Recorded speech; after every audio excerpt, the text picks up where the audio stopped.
The movie opens with Straker asking Snow for help retrieving one last, very important item. A heavy box containing something ancient that must be handled with care. He orders Snow to deliver it to his new place, the Marston house. Cut to Snow's truck pulling up outside the Erie mansion. With his friend Hank, he unloads the box, but a shelf collapses and it crashes to the floor, splitting open. Inside, there's only dirt. Brushing it off, they stash the box in the basement. But as they leave, soil trickles out and strange whispers echo. Snow's eyes glaze white as if possessed, until Hank's voice snaps him out of it. Terrified, he slams the basement door shut, catching a glimpse of something monstrous in the dark. Later, a writer named Ben arrives in town, seeking inspiration from his haunted hometown of Jerusalem's Lot. At a real estate office, he meets Susan, who happens to be reading his novel without realizing he's the author. When Ben mentions seeing someone at the abandoned Marston house, the agent tells him it was recently sold. Susan recognizes his name and, impressed, helps him find a place to stay. Meanwhile, a boy named Mark stands up to a bully with surprising confidence. That night, Mark's friend Ralph walks home through the woods, clutching a harmonica Mark gave him for courage, until Straker appears, snatches him, and drags him into the Marston house, whispering chillingly, "Master Barlow, your loyal servant brings you a sacrifice." One by one, the candles flicker out, swallowing the room in darkness. Through a tiny tear in the sack, Ralph trembles as he sees a shadow. Tall, black, and terrifying, moving closer. It's Barlow. Straker rips the sack open, and Ralph's scream echoes through the Marston house before being brutally silenced. A week later, his mother is still searching for him, refusing to believe he's gone.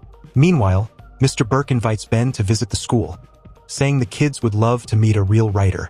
That night, Danny stares at Ralph's harmonica case when he hears faint notes playing outside. Thinking his friend might have returned, he steps out, but finds only the harmonica lying in the dirt. As he bends to pick it up, the swing nearby begins to move on its own. Moments later, something unseen yanks him violently into the air. Cut to Danny in his mother's room, pale and sick. Soon he's hospitalized, and when his mother leaves briefly to get him water, he tears open a blood bag and drinks from it. She returns, horrified, as he collapses and dies. Days later, gravedigger Mike finishes burying Danny but hears knocking from inside the coffin. Then, Danny's voice, pleading, "Mike, let me out." Trembling, Mike opens the coffin, only to find the boy lying still. When he turns back, the grave is open, and Danny, now undead, lunges at him. Later that night, Mike sits pale and silent at a bar until Burke notices him. Mike mutters that he's been sick since the funeral, haunted by someone's eyes.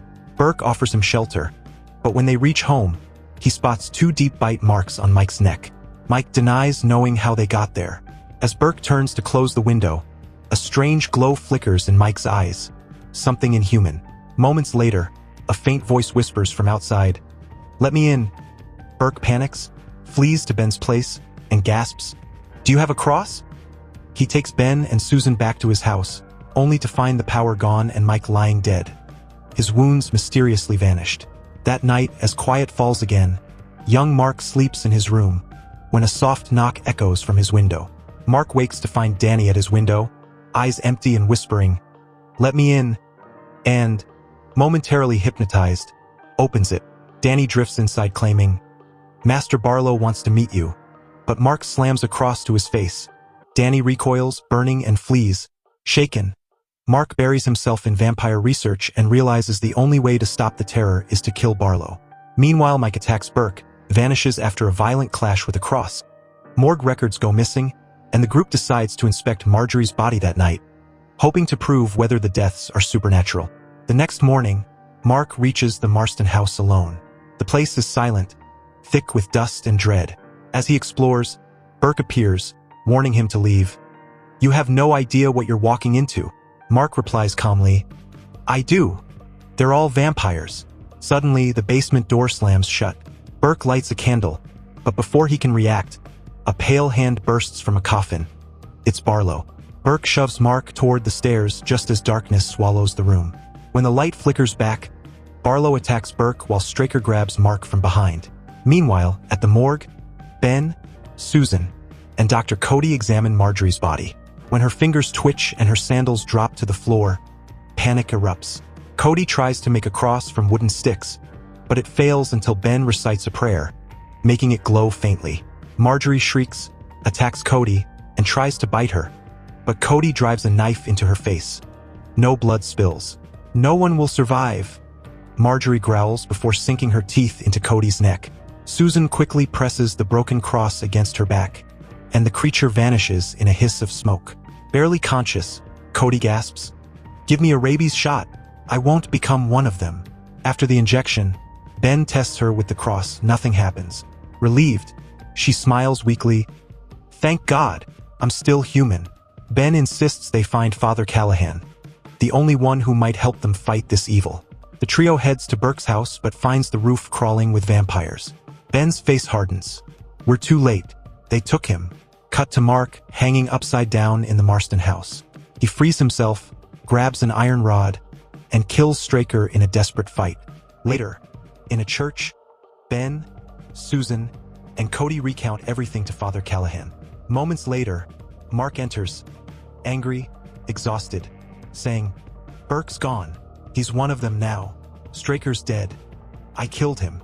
Callahan, grave and steady, replies, "Then we face Barlow, armed with holy water and courage." They march toward the Marston house as doors creak open by themselves and a freezing wind welcomes them inside. Everyone's heart is racing. Strange noises echo from upstairs. Ben quickly pulls a wooden stake from Mark's bag and signals everyone to stay alert. The flashlight beam cuts through the dark as old jars begin rattling on the shelves. Suddenly, Burke steps out of the shadows. Ben lunges forward, driving the stake at his chest, but misses his heart. Panic erupts. Everyone scrambles for the door as Burke's voice thunders, "Barlow is coming for you, and your families, tonight."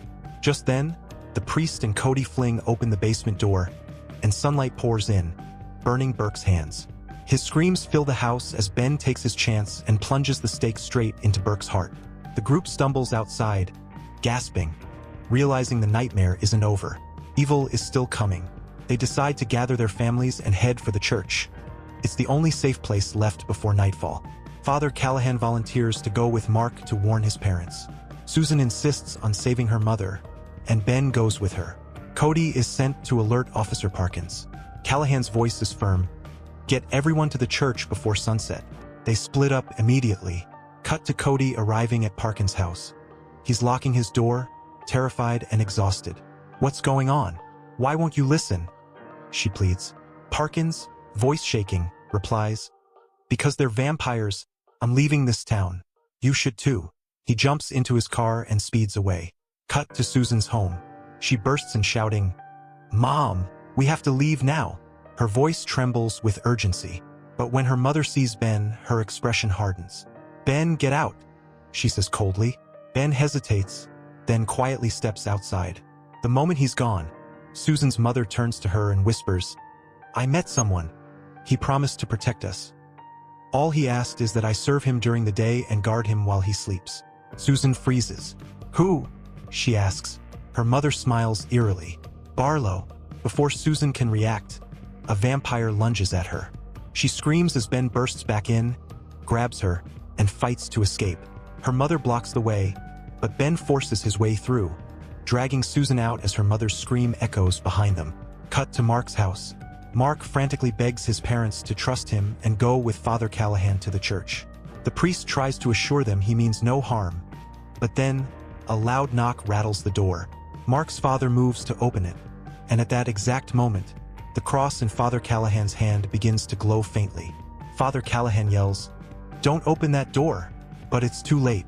The door bursts open, and Barlow storms in, lunging straight at Mark's mother.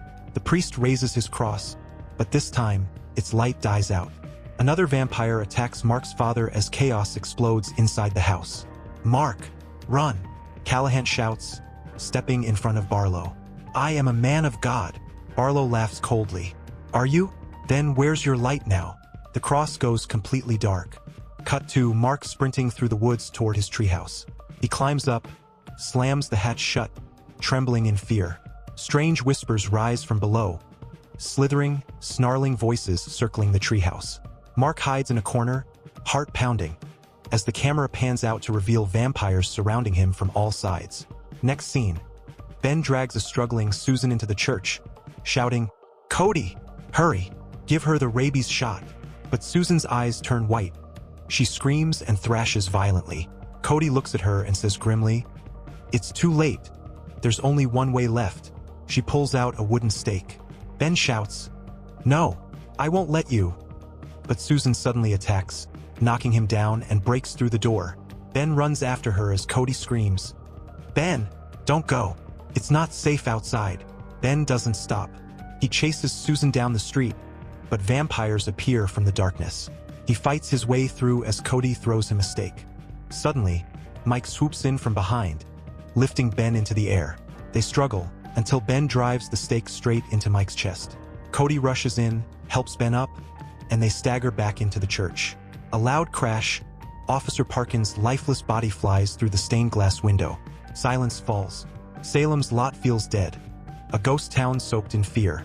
Ben and Cody reach Mark's house. The door hangs open. On the table, a note. "I'm going to kill Barlow." They rush into the woods and find Mark near the edge. "Mark, come with us," Ben pleads. Mark glares. "No, it's time to fight, not run." Ben looks around. Every car is gone. "They've all vanished," he whispers. They drive to the abandoned drive-in theater, hoping others are hiding there. But the place is empty, just dead silence and parked cars. Then Ben spots Susan's car. He opens the trunk and finds her pale, lifeless, eyes cold. "It's too late, Ben," Cody says softly. "You have to finish it." Ben shakes his head. "I can't." Cody sighs. "Then I will." Just as she raises the stake, a gunshot rings out. Ben slams the trunk shut and turns. Susan's mother stands there, smiling eerily with a gun. "Barlow warned me you'd come," she says and starts firing. Ben and Cody duck behind cars. Mark hides beneath one, trembling. The sun sinks behind the movie screen. One by one, trunks pop open, and dozens of vampires crawl out, hissing. Gunfire, screams, chaos. Ben fights desperately while Susan's mother keeps shooting. Mark glances up. The movie screen blocks the last sunlight. Without hesitation, he jumps into a car, floors the pedal, and rams the screen's base. The structure collapses, flooding the lot with sunlight. Vampires ignite, shrieking as they burn to ash. Ben, bruised and bleeding, stands in the smoking silence. A few more gunshots. Susan's mother still alive. But then, Mark speeds forward, slamming the car into her. She crashes to the ground. The noise fades. The light steadies. Salem's Lot is finally quiet. As the sun sinks below the horizon, Ben whispers, "This is our last chance to end Barlow." Mark nods. He must have hidden his coffin somewhere. Their eyes meet. Fear and resolve intertwine. They spot a truck nearby, open it, and find a coffin inside. No matter how hard they try, it won't open. Ben runs to grab tools while the sky turns blood red. When he returns, they finally manage to break the lock. But the coffin explodes open, throwing them back. From the shadows, Susan attacks, her eyes pale and lifeless. Ben struggles before driving a wooden stake through her heart. Her scream echoes, then silence. Suddenly, Barlow appears, towering and monstrous. He grabs Mark, hypnotizing him with glowing blue eyes. Ben charges in with a metal rod, striking again and again until he pierces Barlow's chest. The vampire shrieks and collapses, his body turning to ash. As dawn breaks, Ben and Mark stumble outside, bruised, exhausted, but alive. The first rays of sunlight touch the ruins. Salem's Lot is finally free. Our story ends here.